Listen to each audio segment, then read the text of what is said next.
Good morning all of you दोस्तों। आप सभी का एम.के. शाह क्लासेस में स्वागत है। आज घटना चक्र घटना चक्र के अंतर्गत देखेंगे दिल्ली सल्तनत में खिलजी वंश।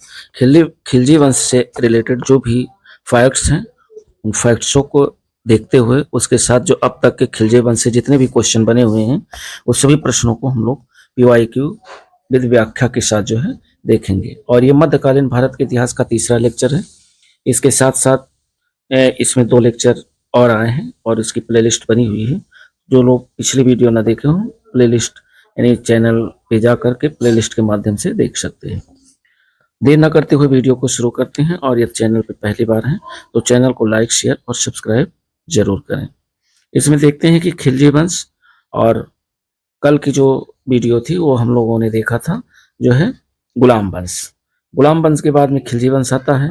कभी कभी क्रम लगाने को भी आ जाता है तो ये ध्यान रखिएगा। खिलजी वंश में देखते हैं कि जलालुद्दीन खिलजी ने 1290 ईस्वी में खिलजी वंश की स्थापना की। पहले बात तो एक क्वेश्चन यहाँ से ये बनना है कि खिलजी वंश की स्थापना किसने की? जलालुद्दीन खिलजी ने की। और कब की? 1290 ईस्वी में की थी। इसने अपना राज्याभिषेक 1290 ईस्वी में कैकूबाद द्वारा बनवाए गए अपूर्ण किलोखरी अर्थात किलो गढ़ी में यानी किलो गढ़ी के महल में करवाया था। Doctor A.L. श्रीवास्तव के अनुसार जलालुद्दीन खिलजी दिल्ली का पहला तुर्की सुल्तान था।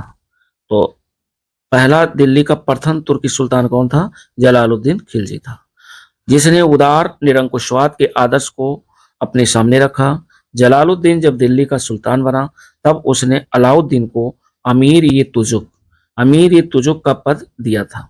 तो अमीर-ए-तुजुक का पद किसे मिला था? ये मिला था अलाउद्दीन खिलजी को। और किसने दिया था? तो जलालुद्दीन खिलजी ने दिया था। तथा अपनी पुत्री का जो विवाह है वो अलाउद्दीन से किया। तो अलाउद्दीन के साथ जो विवाह हुआ, किसने अपनी पुत्री का विवाह किया? जलालुद्दीन फिरोज खिलजी ने। और मलिक छज्जुन के विद्रोह को दबाने में महत्वपूर्ण भूमिका के कारण अलाउद्दीन खिलजी को कड़ा मानिकपुर का सूबेदारी प्राप्त हुई। अलाउद्दीन दिल्ली का पहला सुल्तान था जिसने धर्म पर राज का नियंत्रण स्थापित किया। उसने अपने आप को यामीन उल खिलाफत नासरी अमीन उल मोमानिन बताया और वह उलेमा वर्ग के प्रभाव से मुक्त रहा। अलाउद्दीन खिलजी एक महत्वाकांक्षी सुल्तान था।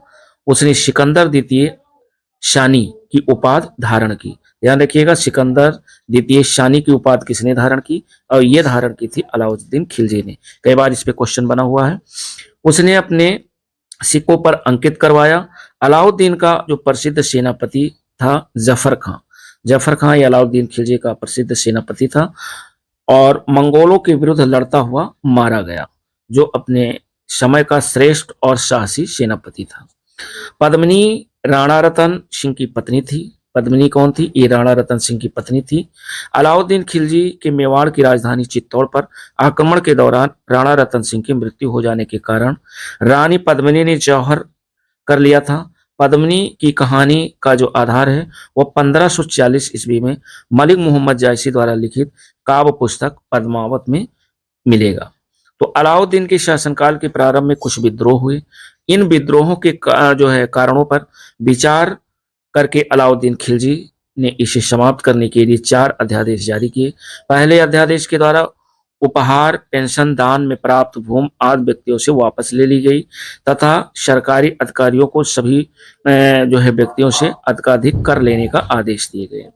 दूसरा अध्यादेश के अनुसार गुप्तचर विभाग का संगठन किया गया।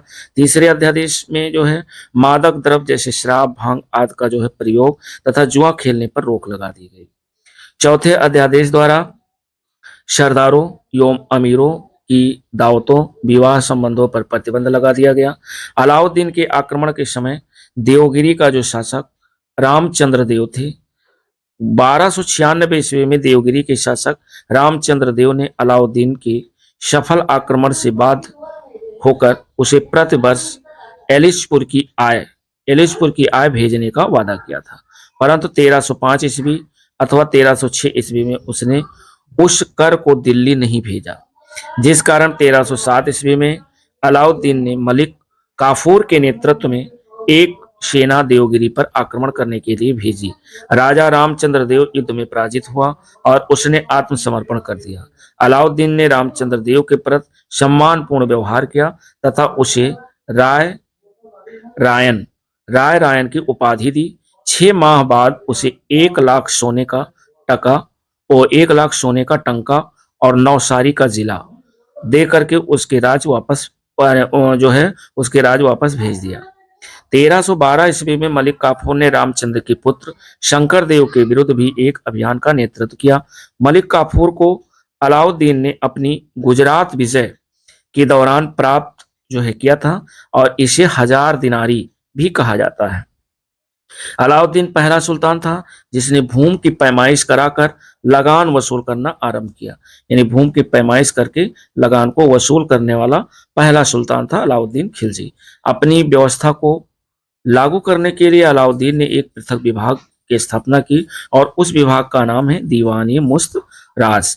तो दीवान-ए-मुस्त-राज की स्थापना किसने की, कई बार पूछा गया है, तो ये अलाउद्दीन खिलजी ने।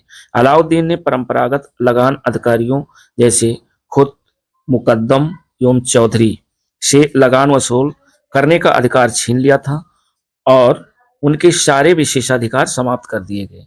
उनकी भूमि पर से कर लिया जाने लगा और बाकी अन्य सभी कर भी लिए गए, जिसके कारण खुद का मतलब जमींदार और बलाहार साधारण किसान में कोई अंतर नहीं रहा।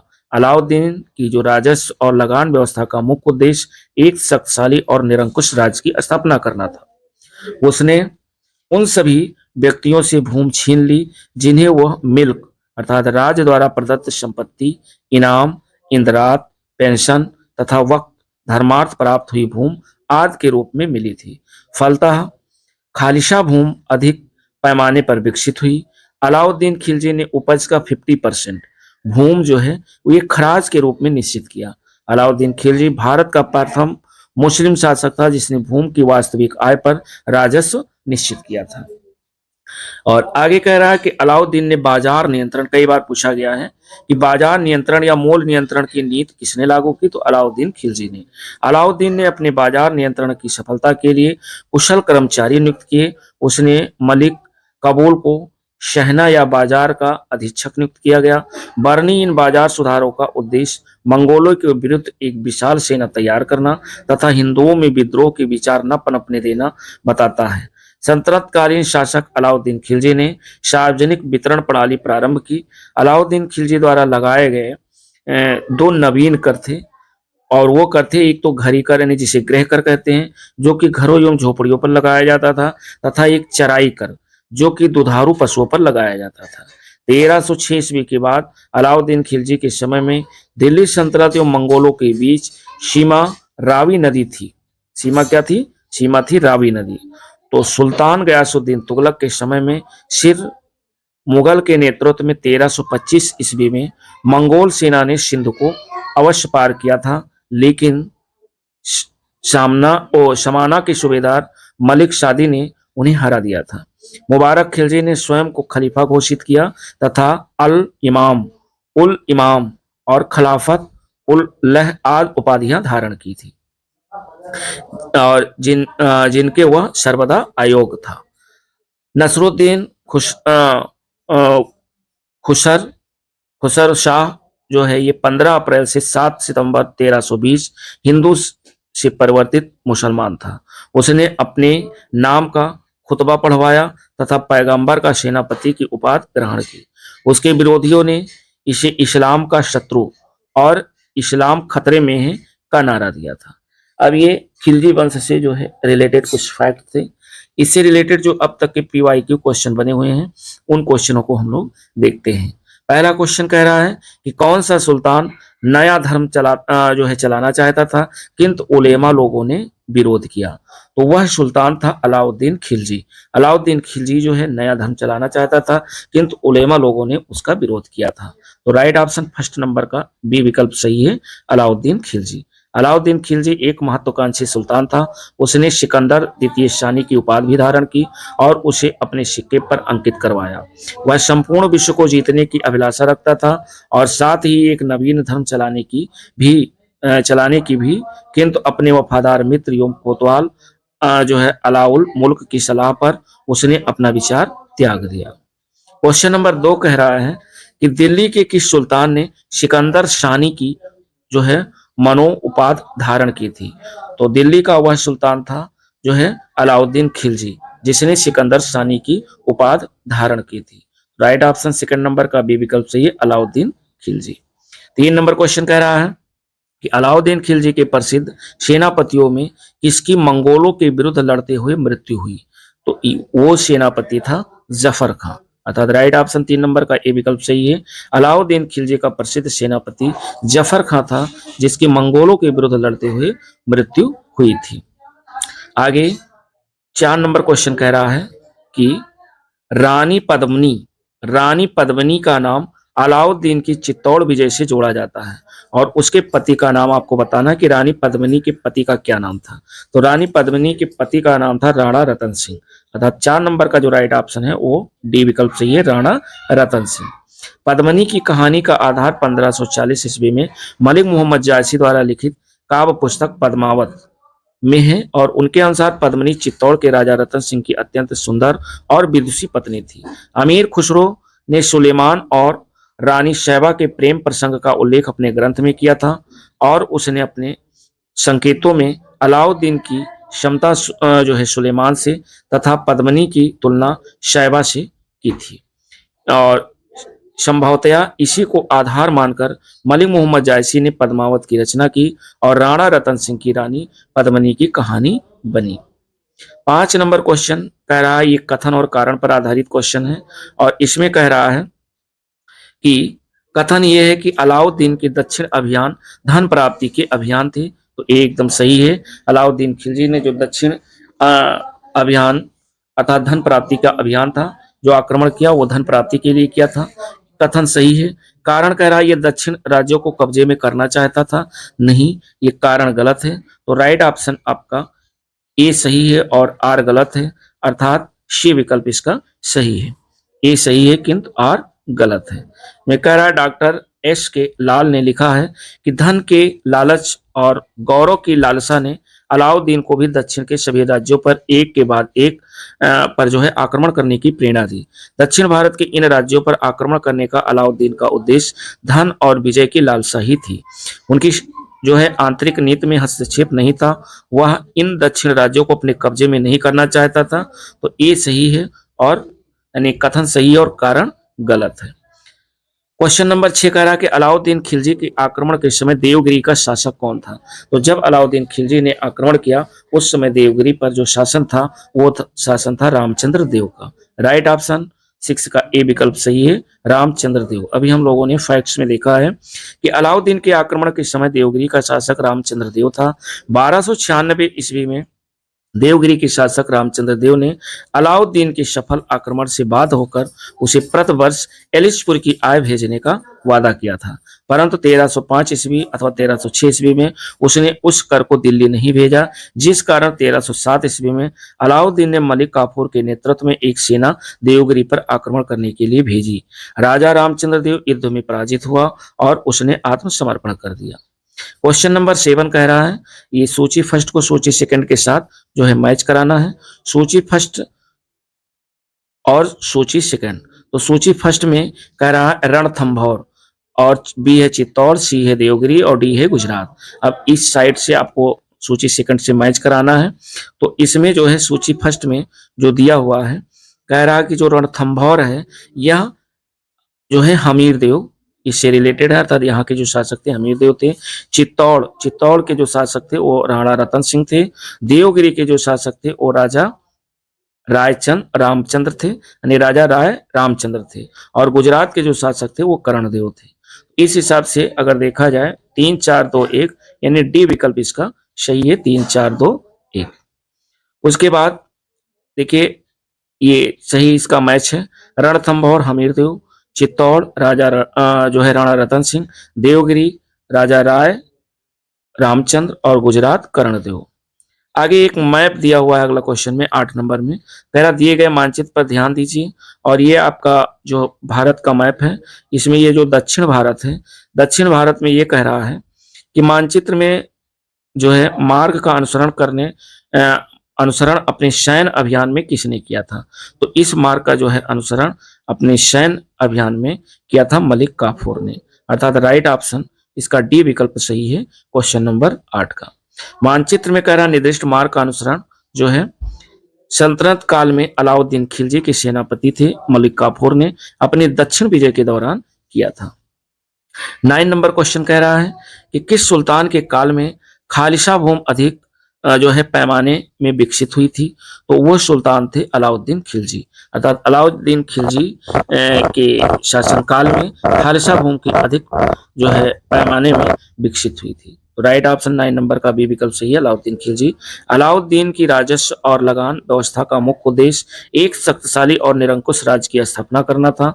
उसने उन सभी व्यक्तियों से भूमि छीन ली जिन्हें वह मिल्क अर्थात राज्य द्वारा प्रदत्त संपत्ति, इनाम, इन जो है इन इंदरात, पेंशन तथा वक्त अर्थात धर्मार्थ प्राप्त हुई भूमि आदि के रूप में मिली थी। फलतः खालसा भूमि अधिक पैमाने पर विकसित हुई। फिर 10 नंबर क्वेश्चन कह रहा है कि किस सुल्तान के बारे में कहा जाता है कि उसने भूमि कर को, जो भूमि कर है, भूमि कर के उत्पादन को 50% तक कर दिया था? तो वह सुल्तान थे जो है अलाउद्दीन खिलजी। अलाउद्दीन खिलजी और इसमें कह रहा है मोहम्मद बिन तुगलक। तो इसमें दोनों ऑप्शन बता रहा है आंसर में। तो अलाउद्दीन खिलजी फिलहाल आप खिलजी वंश पढ़ रहे हैं, बी विकल्प इसमें सही भी है। उसने भूमि कर उत्पादन का 50% तक कर दिया था। और इसमें कह रहा है कि अलाउद्दीन खिलजी ने उपज का 50% भूमि कर अर्थात खराज के रूप में निश्चित किया। अलाउद्दीन खिलजी भारत का प्रथम मुस्लिम शासक था जिसने भूमि की वास्तविक आय पर राजस्व निश्चित किया था। इसने भूमि की पैमाइश कराकर लगान निर्धारित किया तथा अलाउद्दीन ने 2 नवीन जो है कर लगाए, एक तो मकान कर जिसे घरी कर कहते हैं, दूसरा चराई कर लगाए थे। इसके बाद मोहम्मद बिन तुगलक ने भी 2 आब में भूमि का 50% कर दिया था, लेकिन मोहम्मद तुगलक की राजस्व मांग अनुमान पर आधारित थी जबकि अलाउद्दीन खिलजी की जो राजस्व था वो पैमाइश पर आधारित था। 11 नंबर क्वेश्चन कह रहा है कि सुल्तान जिसने बढ़ाकर भू राजस्व उपज का 50% कर दिया था वह सुल्तान कौन था? तो वह सुल्तान था अलाउद्दीन खिलजी, अर्थात राइट ऑप्शन बी विकल्प सही है। अलाउद्दीन खिलजी और मोहम्मद बिन तुगलक दोनों हैं, तो आपको एक लगाना है, फिलहाल आप दोनों में से कोई भी लगा सकते हैं। तो 11 नंबर का जो राइट ऑप्शन बी विकल्प सही है। 12 नंबर क्वेश्चन कह रहा है कि किस सुल्तान ने जमीन में फसल की नपाई का आधा राजस्व के रूप में दावा किया था? तो ये किया था जो है अलाउद्दीन खिलजी ने, तथा राइट ऑप्शन 12 का सी विकल्प सही है, अलाउद्दीन खिलजी। उसके बाद देखते हैं करार सुल्तान अलाउद्दीन खिलजी ने भू राजस्व व्यवस्था के पुनर्गठन में विशेष रुचि ली। उसने उपज का 1/2 या 50% राजस्व के रूप में वसूलना आरंभ किया। वह दिल्ली सल्तनत का पहला सुल्तान था जिसने पैमाइश एवं प्रत बिस्वा उपज के आधार पर भू राजस्व निर्धारित करने की नीति अपनाई। सुल्तान मोहम्मद बिन तुगलक ने केवल 2 आब में अनुमान के आधार पर उपज का आधा भाग राजस्व के रूप में वसूलने का आदेश दिया था। किसानों के विद्रोह के कारण कालांतर में उसने राजस्व की वृद्धि का ये आदेश वापस ले लिया था। और आगे 13 नंबर क्वेश्चन कह रहा है कि निम्न कथनों पर विचार कीजिए जो अलाउद्दीन खिलजी से संबंधित है। तो उसने कृषि जमीन की पैमाइश के बाद जमीन की मालगुजारी वसूल की, ये सही है। दूसरा उसने कहा कि उसने लगान व्यवस्था को अपनी पूरी सल्तनत काल में लागू किया, तो ये गलत है। उसने प्रांतों के गवर्नरों के अधिकारों को समाप्त किया, ये भी सही है। जितने भी प्रांत के गवर्नर थे उनके अधिकार को समाप्त किया, तो पहला सही है और तीसरा सही है, अर्थात राइट ऑप्शन इसका सी विकल्प सही है, पहला और तीसरा सही है, जो है अलाउद्दीन खिलजी से रिलेटेड है। कह रहा कि अलाउद्दीन की लगान व्यवस्था संपूर्ण साम्राज्य में समान रूप से लागू नहीं की जा सकती थी। भूमि की पैमाइश करके किसानों से सरकारी कर्मचारियों द्वारा लगान वसूल किए जाने की व्यवस्था दिल्ली और उसके सीमावर्ती क्षेत्रों में ही लागू की गई थी। अलाउद्दीन पहला सुल्तान था जिसने भूमि की पैमाइश कराकर लगान वसूल करना आरंभ किया। अपनी व्यवस्था को लागू करने के लिए अलाउद्दीन ने एक पृथक विभाग की स्थापना की और उस विभाग का नाम था दीवान-ए मुस्तखराज की स्थापना की। अलाउद्दीन ने परंपरागत लगान अधिकारियों यानी खुद मुकद्दम एवं चौधरी से लगान वसूल करने का अधिकार छीन लिया था और उसके सारे विशेषाधिकार समाप्त कर दिए। उनकी भूमि पर से कर लिया जाने लगा और बाकी अन्य सभी कर भी लिए गए, जिसके कारण खुद यानी जमींदारी और जो है बलाहार अर्थात साधारण किसान में कोई अंतर नहीं रहा। क्वेश्चन नंबर 14 कथन और कारण पर आधारित है। इसमें कह रहा है, कथन है कि अलाउद्दीन खिलजी ने दिल्ली में मूल नियंत्रण लागू किया था, तो ये एकदम सही है, कथन सही है। और दूसरा कह रहा है कि वह दिल्ली में अपने राजभवन के निर्माण में लगे हुए कारीगरों को कम वेतन देना चाहता था, ये गलत है। तो कथन सही है और कारण गलत है, अर्थात ए सही है और आर गलत है। तो राइट ऑप्शन इसका सी विकल्प सही होगा, ए सही है और आर गलत है। 14 नंबर के बाद क्वेश्चन नंबर 15 हम लोग देखते हैं। 15 नंबर कह रहा है कि निम्न में से किस सुल्तान ने बाजार सुधार लागू किए थे? तो बाजार सुधार या बाजार नियंत्रण जो लागू किया था वो अलाउद्दीन खिलजी ने लागू किया था। 15 नंबर का जो राइट ऑप्शन है वो बी विकल्प सही है, अलाउद्दीन खिलजी। 16 नंबर क्वेश्चन कई बार रिपीट किया गया क्वेश्चन है, ध्यान रखिएगा, वेरी वेरी इंपॉर्टेंट। कह रहा निम्न मुस्लिम बादशाहों में से किस एक ने मूल नियंत्रण पद्धति को पहली बार लागू किया था? तो मूल नियंत्रण पद्धति को पहली बार लागू किया था अलाउद्दीन खिलजी ने। तो राइट ऑप्शन 16 का ए विकल्प सही है, अलाउद्दीन खिलजी। तो कह रहा है कि सल्तनत काल में अलाउद्दीन खिलजी द्वारा बाजार नियंत्रण या मूल नियंत्रण पद्धति को लागू किया गया था। अलाउद्दीन ने केंद्र में एक बड़ी और अस्थायी सेना रखी तथा उसे नगद वेतन दिया। ऐसा करने वाला वह दिल्ली का पहला सुल्तान था और उस सेना का व्यय बहुत अधिक था, यानी उस सेना का व्यय बहुत अधिक था। बर्नी के अनुसार बर्नी लिखते हैं कि यदि उतनी बड़ी सेना को साधारण वेतन भी दिया जाता तो राज्य का खजाना 5 या 6 वर्ष में ही समाप्त हो जाता। अतः अलाउद्दीन ने सेना के खर्च में कमी करने के लिए सैनिकों के वेतन में कमी की, परंतु उसके सैनिक सुविधा पूर्वक रह सके उसके लिए उसने वस्तुओं के मूल्य निश्चित किए और उनकी दरें भी कम कर दी।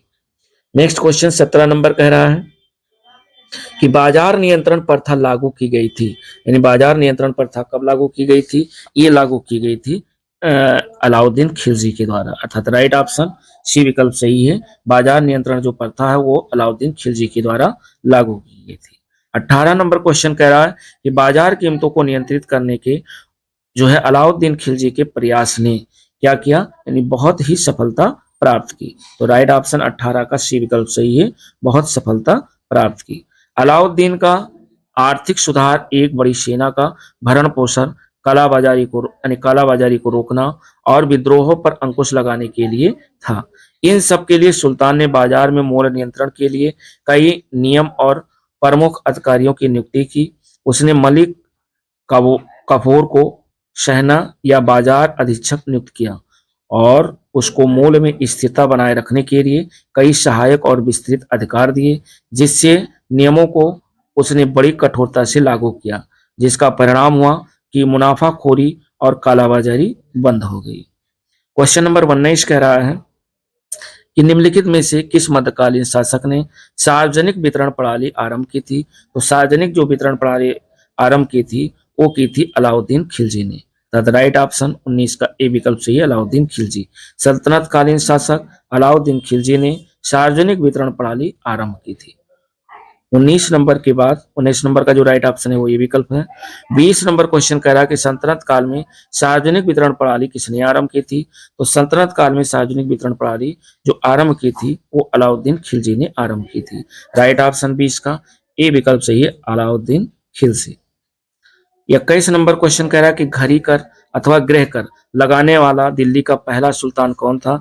तो घड़ी कर अथवा गृह कर लगाने वाला दिल्ली का पहला सुल्तान था अलाउद्दीन खिलजी। राइट ऑप्शन 21 का बी विकल्प सही है, अलाउद्दीन खिलजी। अलाउद्दीन खिलजी द्वारा लगाए गए 2 नवीन कर थे, एक तो गृह कर यानी घड़ी कर जो कि घरों एवं झोपड़ियों पर लगाया जाता था, तथा दूसरा था चराई कर जो कि दुधारू पशुओं पर लगाया जाता था। तो राइट ऑप्शन 21 का बी विकल्प सही है। 22 नंबर क्वेश्चन कह रहा है कि 1306 ईस्वी के बाद अलाउद्दीन खिलजी के समय में दिल्ली के सुल्तान तथा मंगोलों के बीच सीमा क्या थी? तो सीमा थी रावी नदी। अभी हम लोगों ने ऊपर फैक्ट्स में पढ़ा है, सीमा क्या थी? रावी नदी थी। तो राइट ऑप्शन 22 का भी विकल्प सही है, रावी नदी।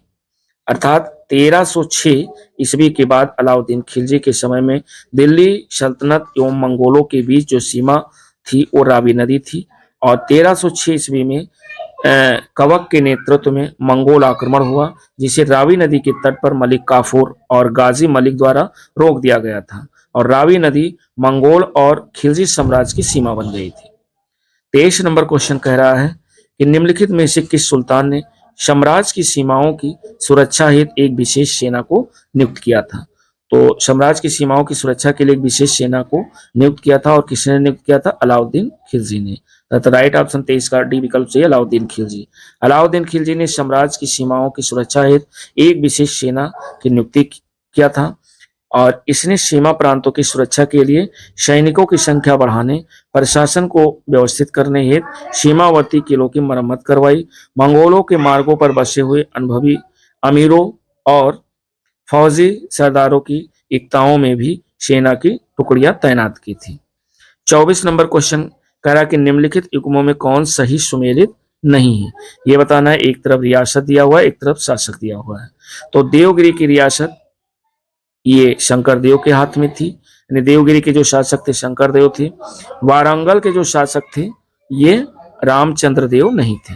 बाकी होयसल के जो शासक थे वो वीर बल्लाल थे, और मदुरा के जो शासक थे वो जो है वीर पांड्या थे। तो राइट जो सही नहीं है, सही सुमेलित नहीं है, वो बी विकल्प सही सुमेलित नहीं है, यानी वारंगल के जो शासक रामचंद्र देव नहीं थे। अलाउद्दीन खिलजी के दक्षिण भारत पर आक्रमण के समय देवगिरी का शासक रामचंद्र देव था। रामचंद्र देव की मृत्यु के बाद उसका पुत्र शंकर देव शासक बना। तेलंगाना में काकतीय वंश का जो शासक था, तेलंगाना में काकतीय वंश का शासक था। यहाँ का शासक प्रताप रुद्रदेव द्वितीय था, और उसकी राजधानी वारंगल थी। शेष अन्य विकल्प सही सुमेलित हैं। 25 नंबर क्वेश्चन कह रहा है कि दिल्ली सल्तनत के किस शासक ने अपने आप को खलीफा घोषित कर दिया था। तो दिल्ली का वह पहला शासक था जिसने अपने आप को खलीफा घोषित किया था, और वो थे मुबारक शाह खिलजी। तद राइट ऑप्शन 25 का सी विकल्प से मुबारक खिलजी। अलाउद्दीन खिलजी की मृत्यु के बाद मलिक काफूर ने मुबारक खिलजी को कैद कर कारावास में डाल दिया था। बाद में कैद से मुक्त होकर वह सुल्तान बना। उसने स्वयं को खलीफा घोषित कर दिया था तथा अल इमाम खिलाफत उल लह की उपाधि जो है धारण की थी। तो 25 क्वेश्चन थे ये खिलजी वंश से रिलेटेड, जो अब तक के पूछे गए क्वेश्चन थे। इन 25 क्वेश्चनों को हम लोगों ने कवर किया, और मिलते हैं दोस्तों नेक्स्ट वीडियो के साथ। तब तक के लिए दोस्तों नमस्कार, जय हिंद। और एक जरूरी सूचना ये है कि जो लोग एनसीईआरटी सार संग्रह ना देखे हों, वो पूरी बुक कंप्लीट है। प्ले लिस्ट सभी चैप्टरों की अलग अलग सभी टॉपिक की बनी हुई है। प्ले लिस्ट के माध्यम से आप एनसीईआरटी सार संग्रह ऑनलाइन देख सकते हैं। घटना चक्र भारत का भूगोल, घटना चक्र विश्व का भूगोल, इनकी भी अलग अलग प्ले लिस्ट कंप्लीट है, आप उसे देख सकते हैं। आधुनिक भारत का इतिहास कंप्लीट है, घटना चक्र, आप उसमें भी टॉपिक वाइज सब अलग अलग दिया हुआ है, आप उसको भी देख सकते हैं। और जो है लूसेंट भी मैक्सिमम क्वेश्चन आपको लूसेंट के भी मिल जाएंगे, जो कि लूसेंट की भी अलग प्ले लिस्ट बनी हुई है, तो आप वो भी देख सकते हैं। क्योंकि एग्जाम नजदीक है, जितना ज्यादा आप मेहनत करेंगे उतने अच्छा जो है सफल होने के ज्यादा चांस है। मिलते हैं दोस्तों नेक्स्ट वीडियो के साथ, तब तक के लिए नमस्कार।